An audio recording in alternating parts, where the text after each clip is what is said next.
The street is dimly lit, the harsh glow of flickering street lamps casting long shadows across the cracked pavement. The cold air bites at the skin, rustling the scattered scraps of paper that move aimlessly in the breeze. Among the shadows, a lone figure huddles in the corner of a narrow alley. Min, a 12-year-old boy with a gaunt face and hollow eyes. His hair is white with age and is draped in a tattered blanket covering. His hands tremble slightly as he grips an empty tin cup, staring at it with a mixture of hope and resignation.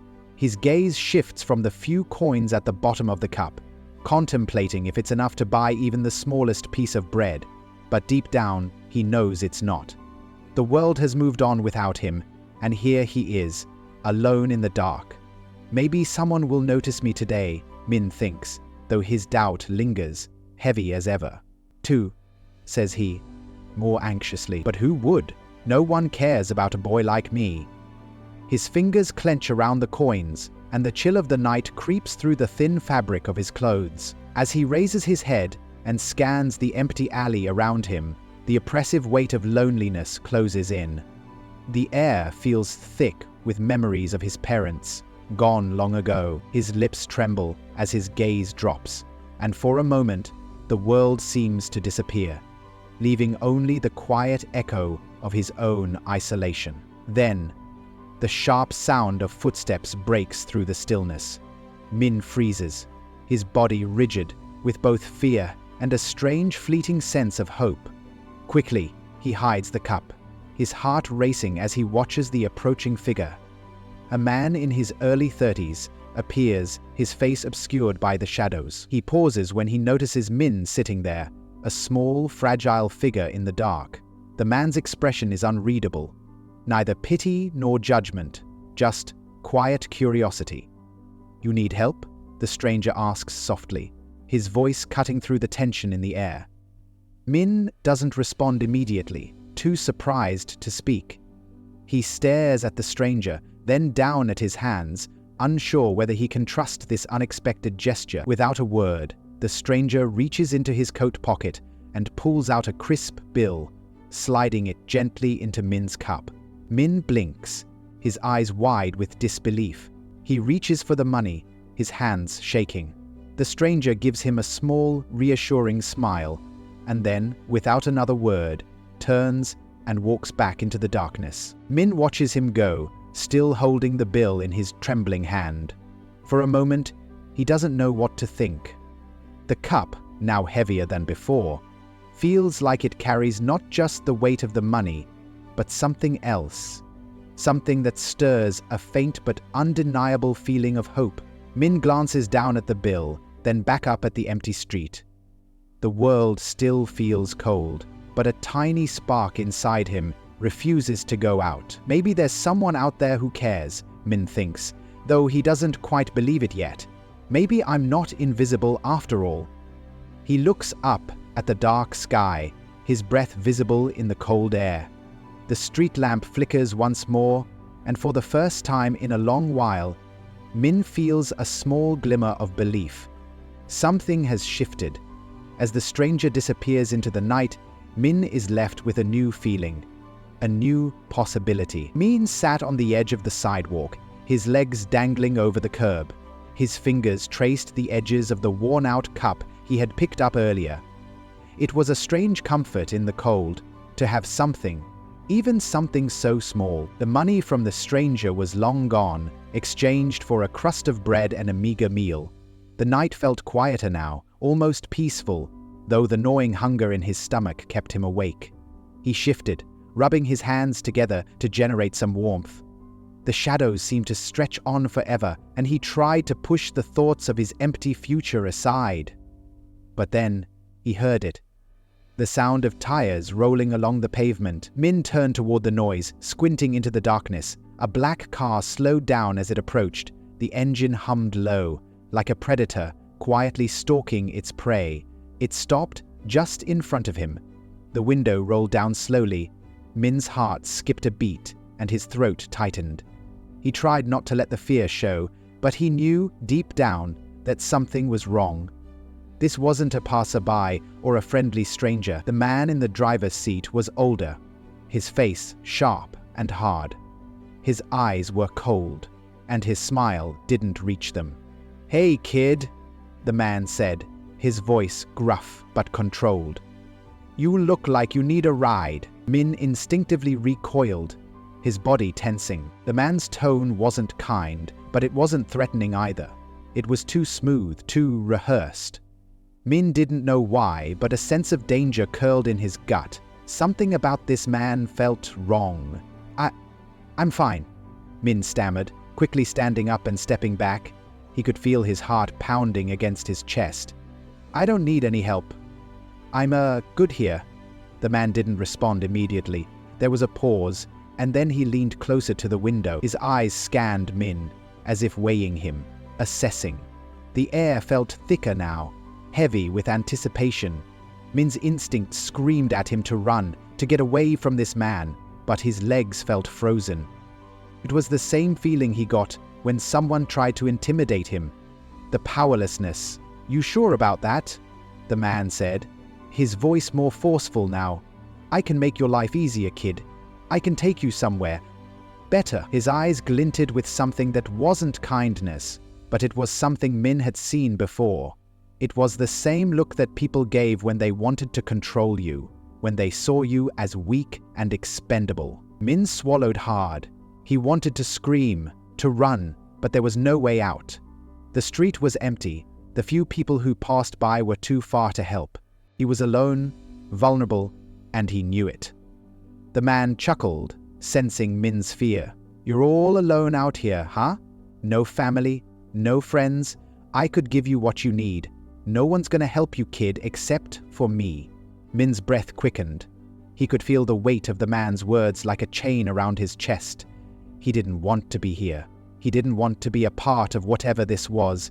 He just wanted to disappear into the night, but the man wasn't letting him go.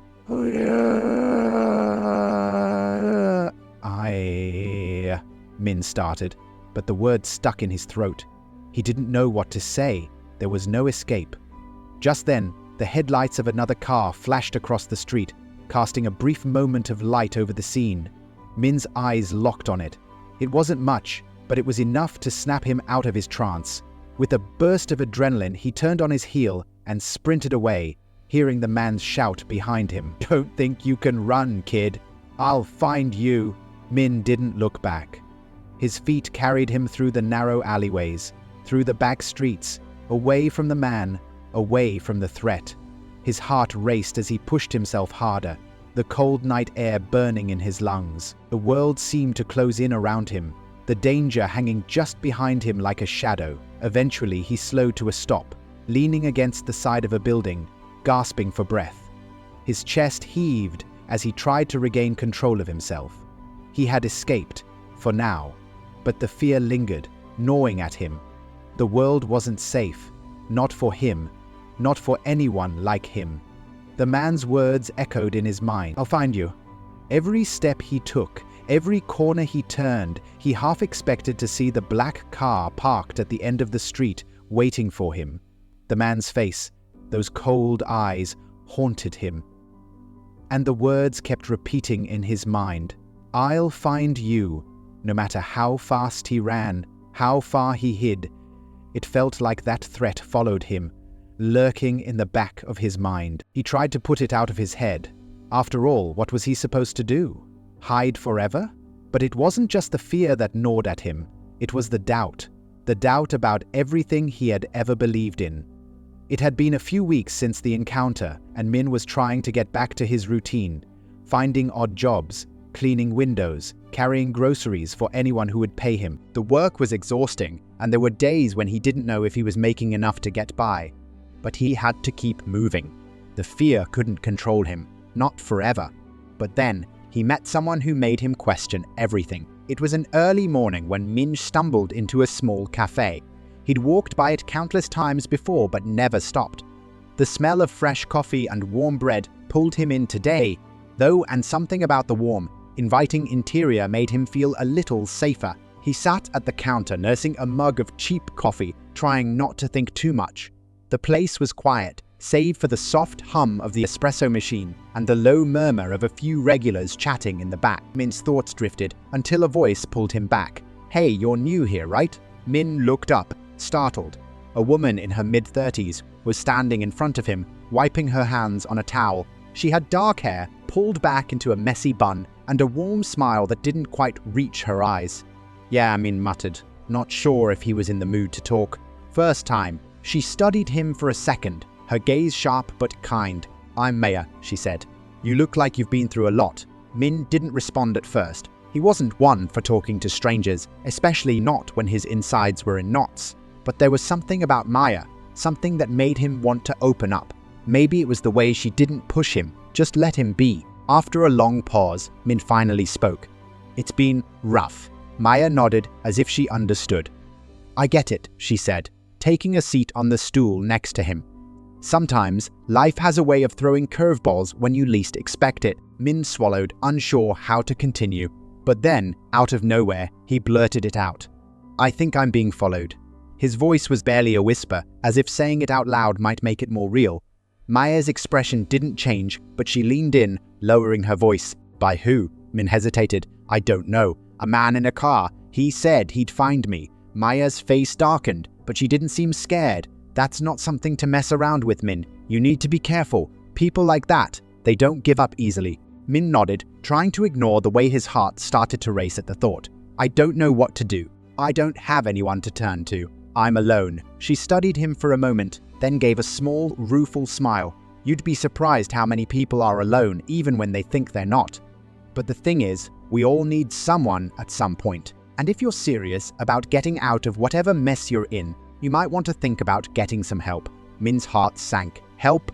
Who was going to help him? He didn't even have a roof over his head half the time. The idea of asking for help felt like admitting weakness, but Maya didn't seem to be judging him. She just kept looking at him. Soft, understanding gaze, like she saw through all the walls he had built up around himself. "You're stronger than you think," she said quietly. "But strength isn't just about survival. It's about knowing when to lean on others. Trust me, Min. You don't have to do this alone." Her words echoed in his mind long after he left the cafe. He spent the rest of the day walking around, thinking about what she had said. Trust, that was the hardest thing for him. Trust had let him down more times than he could count. People had come and gone, promises had been broken, and in the end, he had learned to depend only on himself. It was easier that way, safer. But now, hearing Maya's words, he wasn't so sure anymore. By the time he made it back to his usual corner that evening, the weight of her words was still there. He wanted to stay distant, to keep pushing people away, but part of him, just a small part, was starting to wonder if he could trust someone again. Then, as if on cue, his phone buzzed in his pocket. It was an unknown number. Min hesitated, staring at the screen for a moment before answering. "Hello," he said, his voice shaky. There was a pause on the other end before a voice spoke, low and cold. "I told you I'd find you." Min's heart stopped. He froze, his grip tightening on the phone. The man was real. This wasn't just some paranoid fantasy. The fear he had been trying to ignore surged back like a wave crashing over him. I don't know what you want from me," Min said, his voice barely a whisper. "Leave me alone." The voice laughed, a cruel sound. "You're not going anywhere. You're mine now." The line went dead. Min stood there, the phone pressed to his ear, but the buzzing in his head drowned out everything else. The fear, the panic, it all came rushing back. He wasn't safe. He was never going to be safe. And in that moment, the weight of everything Maya had said sank in. It was too much to handle alone. He couldn't keep running forever. Min needed help, someone to trust. But who? Where could he turn? The night was thick with tension.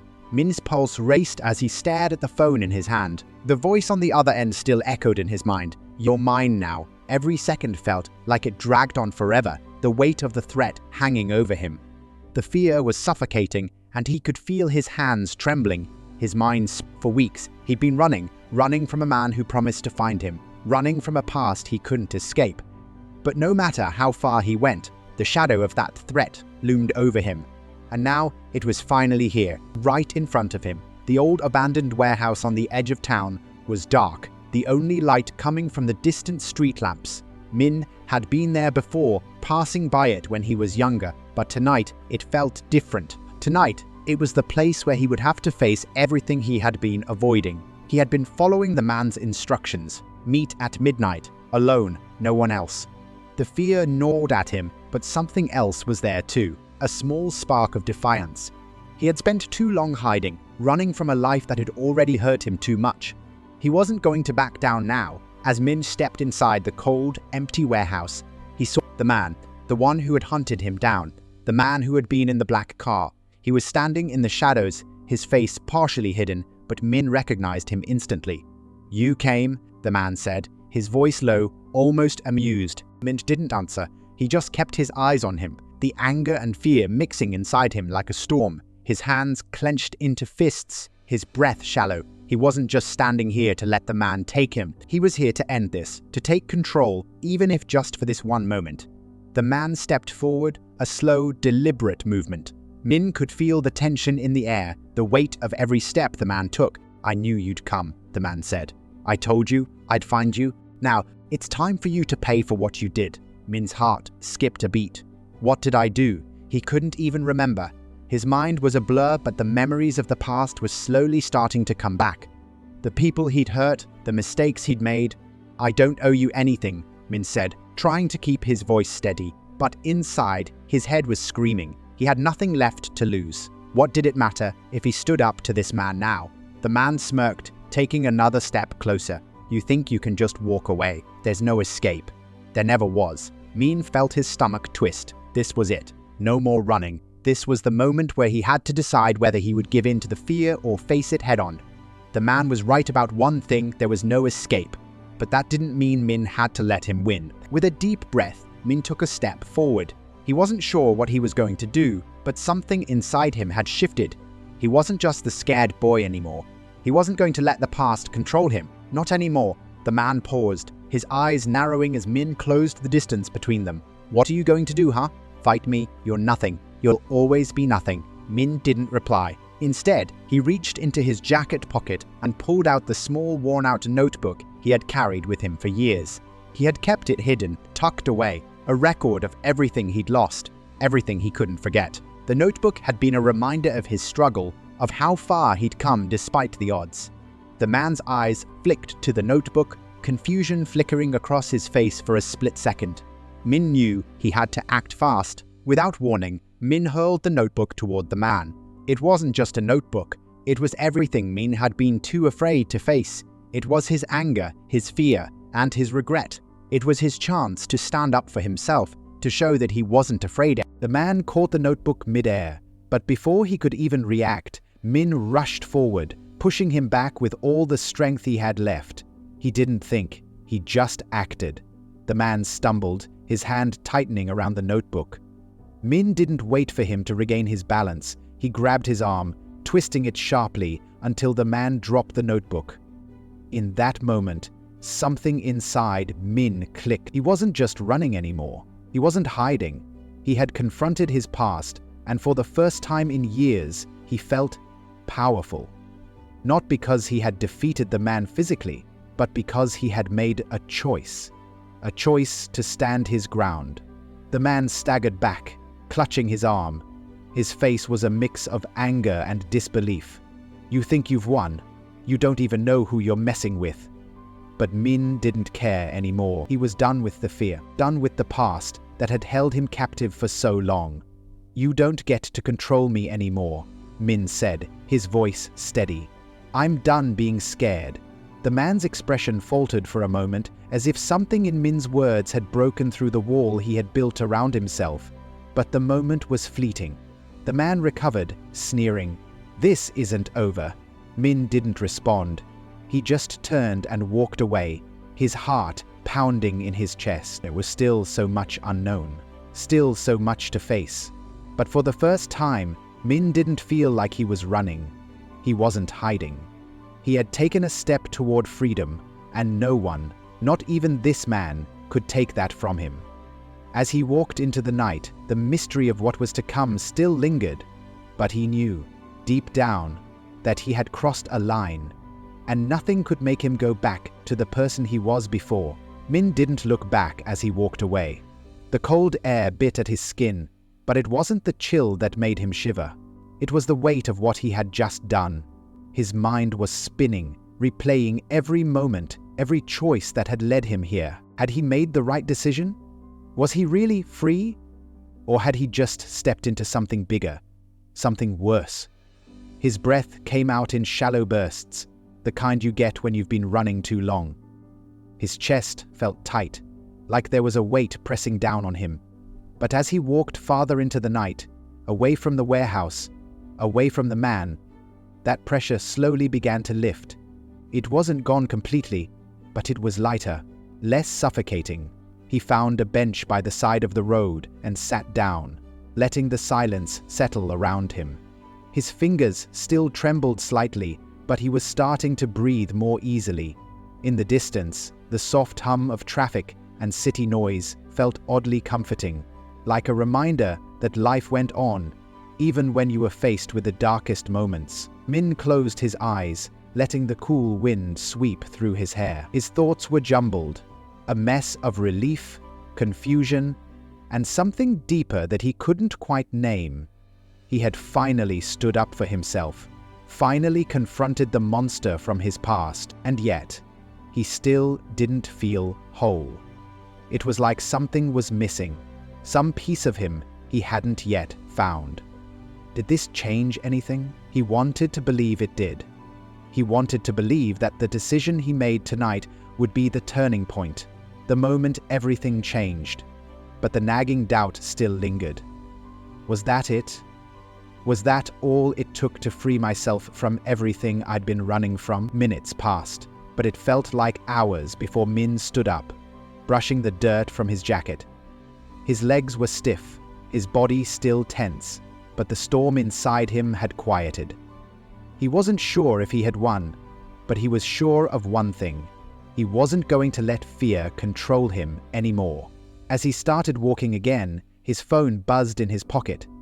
He pulled it out, his heart racing for a second before he saw the name on the screen. It was a text from his childhood friend, Tuan. "Are you okay? We heard about what happened. You don't have to face this alone." Min stared at the words for a moment. Tuan. Of course, his best friend. The one person who had been there for him, even when Min couldn't stand to look at himself. The thought of reaching out felt strange. He hadn't wanted anyone to know about his struggles. He hadn't wanted to admit to anyone, even Tuan, how far he'd fallen, how lost he had been. But tonight, something had changed. He wasn't the scared boy anymore. He wasn't alone. Min typed out a quick reply, his fingers moving with newfound purpose. "I'm okay, just needed some time to think. I'll be fine." He didn't expect Tuan to understand completely. How could he? No one could truly understand the years of pain and guilt Min had carried. But the fact that Tuan cared, just that simple fact, made Min feel a little less alone.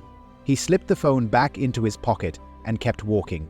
In the distance, the neon lights of a nearby cafe flickered. Min didn't hesitate. He needed to do something small but real. Something that felt like a step toward taking control of his life again. He pushed open the door to the cafe and stepped inside. The warm air hit him like a soft embrace, and he took a deep breath, letting it fill his lungs. The chatter of people, the clink of coffee cups, the quiet hum of a cappuccino machine.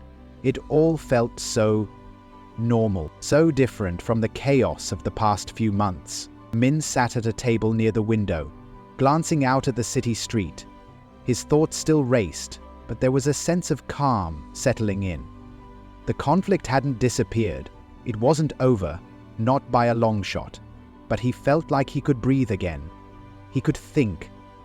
Tomorrow would be the day he figured out his next move. He couldn't run anymore. He had to face whatever came next with the same courage he had shown tonight. For the first time in a long time, Min felt like maybe, just maybe, he was going to be okay. As Min sat in the quiet of his small apartment, the noise of the world outside seemed distant. He leaned back in his chair, his fingers tracing the rim of his coffee mug. But his mind wasn't on the drink. It was on the path he had walked to get here. The decisions he'd made, the things he had let go, the ones he had to let in. Everything felt different now. He had walked through fire, fought the demons of his past, and yet, as he sat there, he didn't feel the relief he expected. Instead, there was something deeper, something quieter. In the last few months, Min had done more than survive. He had changed. He wasn't the boy who had been abandoned, terrified of the world. The pain from his past still lingered, of course, but it no longer controlled him. He had stopped running away from his own story. He had faced it head-on, and he had seen that even in the darkest moments, he could find a way out. His phone buzzed again. It was another message from Tuan. "I know you said you'd be fine, but I can tell it's been a long road. Don't carry this alone forever. I'm here, whenever you need me." Min smiled, reading the words. It wasn't just the words themselves that meant something, it was the understanding behind them. Tuan wasn't offering easy solutions or promises. He was offering something real, his presence. And that meant more than Min could say, but there was more. Min had found something inside himself that night, standing in the cold, looking at his reflection after the decision he had made. He had made a choice, a hard choice. It wasn't a victory, not in the typical sense, but it was a start. He had learned that true strength didn't come from being perfect or from running away from the hurt. It came from facing it, accepting that some things couldn't be fixed in a single moment, but could be lived with, processed, and healed over time. The weight of his past still sat on his shoulders, but he no longer carried it like a burden. It had become a part of him, something that shaped who he was, but didn't define him. The pain was there, but so was the possibility of peace. His gaze shifted to the window. The sun was beginning to rise, the city slowly waking up. It felt like the world was moving, not just around him, but with him. For the first time, Min understood that moving forward didn't mean forgetting. It meant accepting.